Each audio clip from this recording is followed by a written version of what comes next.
Druk Holding and Investments was established in 2007 following a royal charter primarily to safeguard the nation's wealth, maximize the returns on investments through optimal utilization of resources, build a dynamic economy and boost private sector development. With a largely commercial mandate, DHI was given the task to establish and strengthen corporate governance and culture. Prior to the establishment of DHI, the companies were in dire need of institutionalization. That's where DHI came in to bring the changes and strategize operations and management of its portfolio companies. DHI and its own companies and linked companies today contribute about 34 to 35% of the total government revenue through taxes and dividends. DHI as a holding company and with the help of its subsidiaries today ensures that we manage the national resources in the best interest of the citizens of Bhutan. It also employs about 25% of the employment that is generated by the government as a whole. Keeping with such a philosophy that aims to harness less of the negative and more of the positive impacts in seeking economic growth, the Druk Holding and Investments was established to hold and manage the existing and future investments of the state for the long-term benefit of its shareholders, the people of Bhutan. One aspect that we do not really talk about is the fact or the contribution of DHI in overall governance, not just the corporate governance, but in overall administrative governance of the country. To illustrate, under DHI there are about 12 companies at the moment, and if we equate this to a government agency, if we loosely or directly translate one company as one department, it means 12 companies, and which would equate to about 3 ministries. Therefore, DHI is holding the equivalent governance burden of about 3 ministries. And what this does is it frees the government, the Ministry of Finance, the elected government and the bureaucracy to focus on the government's main purpose of bringing socio-development, economic development to the people and the country. There are 9 DHI-owned companies, 4 DHI-controlled companies, and 6 DHI-linked companies currently. The core business of DHI Group is diversified into manufacturing, energy and resources, financial services, real estate and construction, communication and transportation, and trading sectors. DHI and its portfolio companies contribute to more than 1/3 of government's revenue in the form of taxes and dividends. Companies under DHI umbrella have been performing better every year.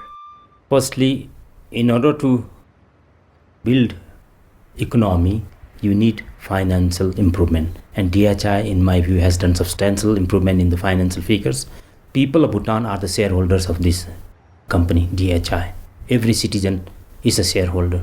Therefore, it is important for them to know that it used to be about 50 billion asset those days. Now it has crossed 150 billion. And of that asset, our net worth is also about 76 billion. It used to be merely about 22 billion in 2008.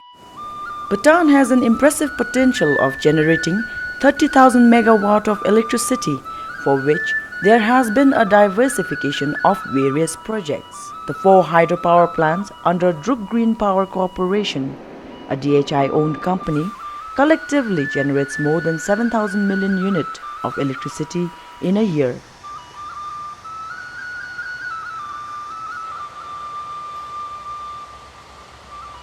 Similarly, the Bhutan Hydropower Services Limited, established in 2014 as a joint venture company with Druk Green Power Corporation Limited and Alstom Hydro Holdings in France, is equipped with the state-of-the-art hydropower service center for reclamation of hydro runners and allied underwater components.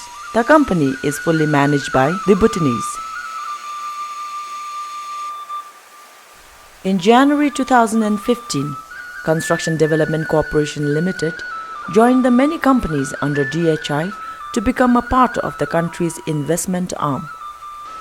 Under the DHI, CDCL aspires to lead the construction industry in Bhutan by setting benchmarks in quality, timeliness, and cost efficiency of projects. CDCL today provides professional services in the construction of roads and bridges, hydropower, buildings, and other infrastructure with an all-Bhutanese workforce. DHI also invests in a lot of new projects like the Dungsam Cement Corporation Limited and the Thimphu Tech Park, which provides thousands of employment opportunities to the youth of Bhutan.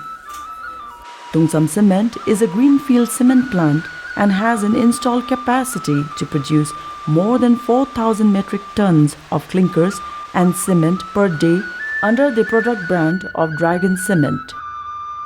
Thimphu Tech Park is Bhutan's first IT park, providing opportunities for innovation and development and promoting the growth of IT industry in Bhutan.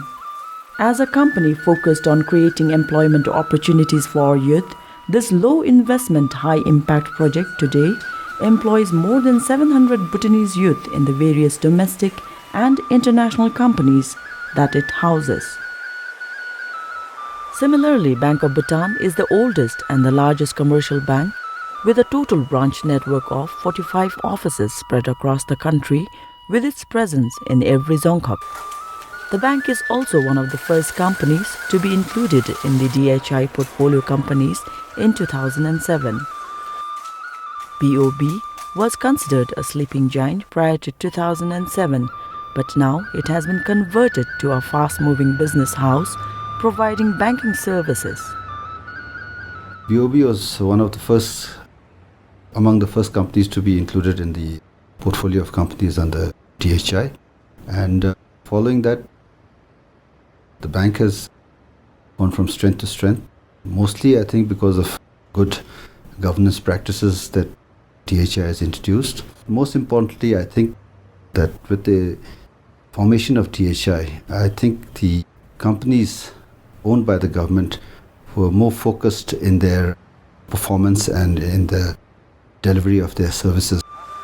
In keeping with the Royal Charter, DHI and its owned companies' contribution to the GDP through remittances, including taxes to the government, has been increasing every year since its inception. The enhanced performance of its companies led to more employment generation and hence promoting a strong economy for a vibrant democracy. Druk Holding and Investments not only manages commercial companies but also has companies with social mandates such as Natural Resources Development Corporation Limited. NRDCL is responsible for the extraction of construction materials like timber, sand, and ensuring that they are made available at affordable prices in a fair and equitable manner and not focusing on profit making. The extraction of these natural resources is done in close consultation with the royal government to ensure long-term sustainability through responsible business practices. DHI's investment in large-scale commercial activities is expected to further accelerate socio-economic development to achieve the goals of gross national happiness, touching upon the lives of the masses through our employees, stakeholders, end users of the services provided by DHI companies.